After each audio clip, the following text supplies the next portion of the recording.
Let us help you grow your business and reach more clients. Come and advertise with Zimbabwe's biggest online news television. We have a viewership of over 280,000 subscribers on YouTube and plus 369,000 Facebook followers. Bring your video advert, 30 seconds, to put on YouTube or Facebook for $50 per post. A JPEG flyer with text, $30 per post. Text with link, address, contacts and services, $30 per post. JPEG flyer plus audio, $50 per post. Squeeze back overlay, L-shaped advert, maximum length, 30 seconds, $50 per post. For more details, contact Sylvester on 077 376 1800 or Daniel on 777 655 618 or email on slymediastreaming@gmail.com. I think we have gotten to a point where we can say Zimbabwe is polarized. Why do you say Zimbabwe is polarized? Do you know, guys, that this country was not like this. We were not polarized before. Why? Because we were all united against fighting against colonialism. One enemy, yeah. Exactly. We had one common enemy, the Rhodesian colonialists. So we're a bunch. But then something happened after 1975. That was the genesis of polarization. When Mugabe and Innocent Ngala took off from ZAPU to create ZANU, they came out very militant and very tribalist, right? So from that time, you either had to be ZAPU, Ndebele, or ZANU, Shona. We see where I'm coming from. Yes, yes. So even their political commissars, when they were in the bush during the war, it was to be associated with the other side of the liberation struggle was anathema, you know. So the Zanla guys were told to say pasine mandu, pasinankomo, pasinaningi. So already you are saying you don't agree that an alternative opinion is good for you. Exactly. Okay. Exactly. And the villagers, that generation was poisoned by that mentality that if somebody doesn't agree with you, is an enemy. And people were killed during the war, right? So what is happening on the side of Mozambique and the eastern side of Zimbabwe? We have Zanla fighting there, saying Pasinankomo. Everything that has to do with Nkomo is evil, right? On the other side, we have Zipra guys saying, you know, Pansilozi Baniban. You know, everything that has to do with Zanla. Are you confirming that during the liberation struggle, yes, ZAPU and ZANU, who were fighting the common enemy, who was Smith and his regime, were also fighting against each other? You know, you could have said it better. There was no way these two entities could get together and not fight. That is why we ended up with Ntumbane. That is why it was important, even during the decamping period in 1979, they were not put in the same camps because they would fight. So why? Because Mugabe left a legacy of hatred and division. It was Mugabe who discovered, who coined the mentality that if you do not support ZANU-PF, if you are not of Zanla, you are an enemy. That was before independence? That was before independence, during the war. Okay. So the issue of reconciliation, that's why even when people say Tongogara had it, the impression, the idea of a frontline states, you know, of a patriotic front, was a Tongogara, a Chitepo, Joshua Mkomo idea. That was one way of bringing people together. But we missed that opportunity, Sly. So we kept on fighting in different directions. Zanla was going this way. Zanla used to call us, we the ZAPU guys, they used to call us Majoa Choa. It's a terrible name. Okay. You know? Yes, it's very hateful. So there was no way you could be a Joa Choa and end up in ZANU-PF territory, you'd be killed. And ZAPU guys used to call ZANU guerrillas Opasi. You know, Opasi means the guys who like to say Pasi. Okay. So, exactly. Right, okay. You know. So there was so much anger and enmity between these two warring factions. There was more enmity between Zipra and Zanla than between Zanla and the Rhodesian forces. Okay. We're hearing it from him. And those things will never be written because it's all body. Now we're pretending that everything was. This is the way. Even if you read David Coulter's a book, I can't remember. I can't remember his title. He talks about violence starting from the 50s, from the 1800s, 1990s. And remember, even some historians who go around saying the Ndebeles from the Mzilikazi, Lupanyula era used to go and raid, you've heard the stories. Cattle from the Mashonaland, you know what I mean? and beautiful women taking exactly, them to Matebeleland. Exactly. Maybe that was happening. Maybe that was a way of culture. But also that has been used to create a division between Zimbabweans. So as a result, even up to today, we are still polarized. We are angry against each other for no reason. I don't know why, but it has got its historical, roots and Sylvester. If anybody wants to dispute that, I want them to put in writing. It's not theory; it's practice. I was there during the war. I was MGPA during the war, right? And after independence, I continued my work in this kind of institutional entities. And I know that our enmity did not start at Gukurahundi. Gukurahundi was a symptom of what exactly. What sort of a nation comes out of a liberation struggle and they start killing each other? Yes. We were damaged. Our generation, the 60th and 70th generation was damaged by the Mugabe mentality that if you don't agree with me, I should kill you. And it's still happening. You can see videos. You guys are in media. During elections, people talking at the villages, they're saying, Pasnani, Zanu de Europa. How can you talk about Zanu Europa in this generation? Honestly, who wants to know? Yes, we fought in the struggle. We're past that, yeah. But independence, but we're still talking about reminding us. The wounds. Nkomo was humiliated by Mugabe only because he was Ndebele.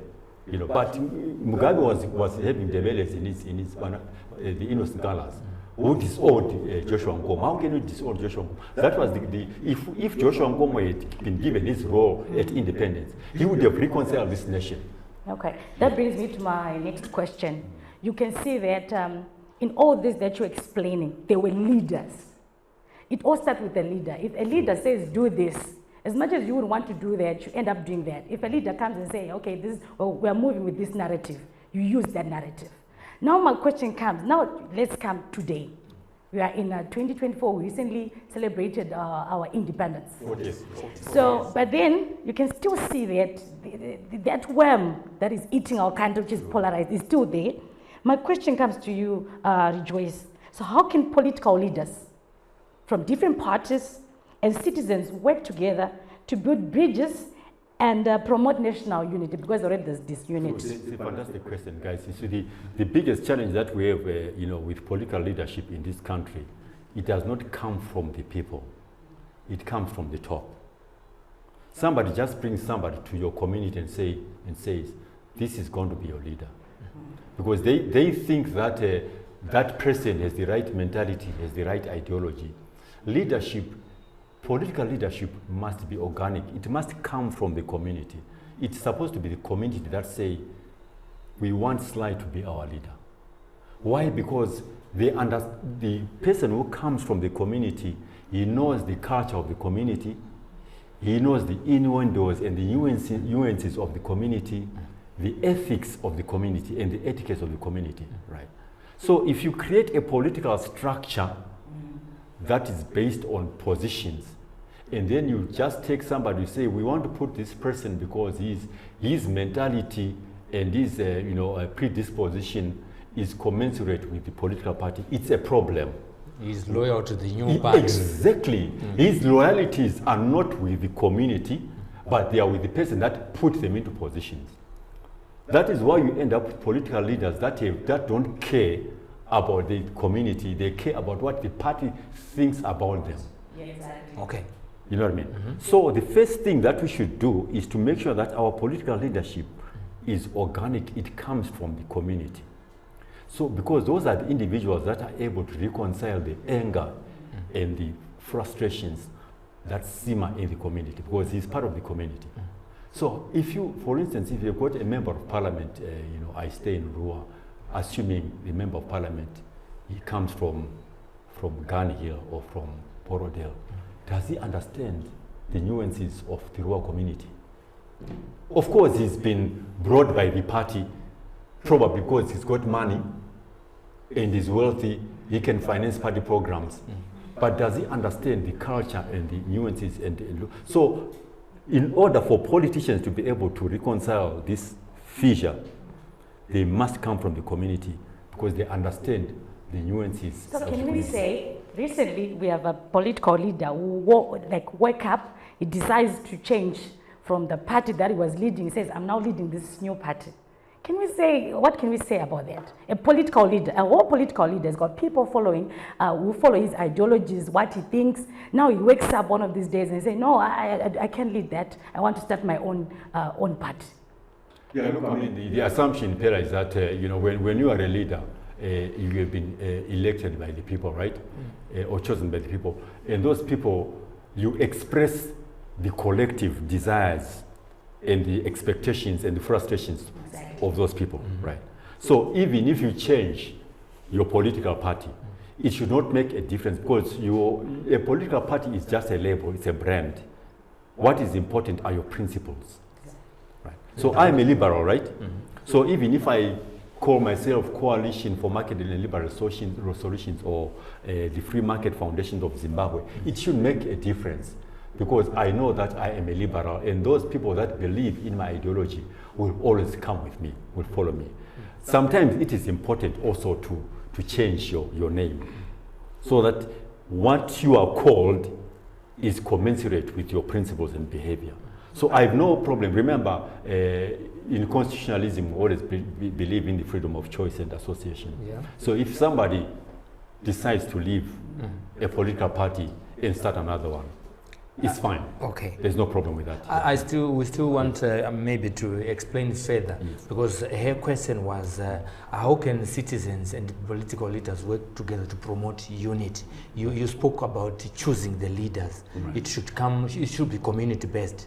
And so how then do we build bridges of the hatred that has been cultivated in the past and also promote the unity so that we'll be able to work together and then support the zeal? Brilliant. I like when she says that a leader leads people.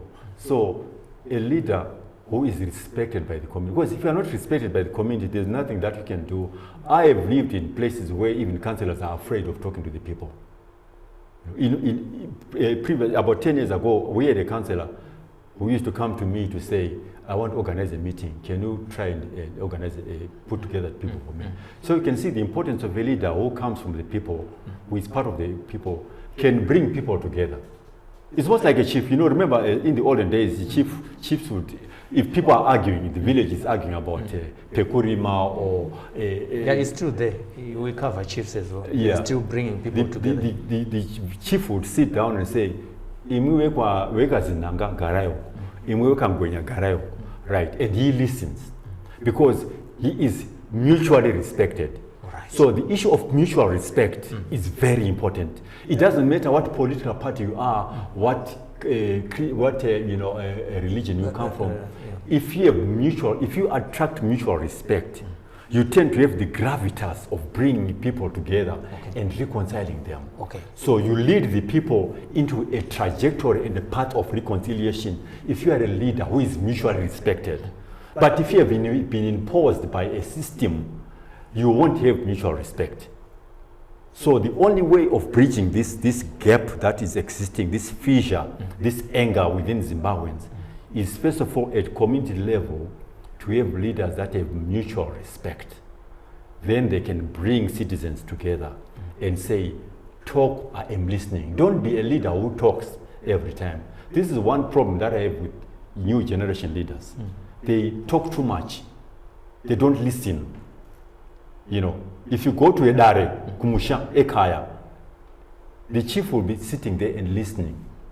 But our leaders like talking a lot. They like prescribing solutions. You don't prescribe, you listen and then you reconcile.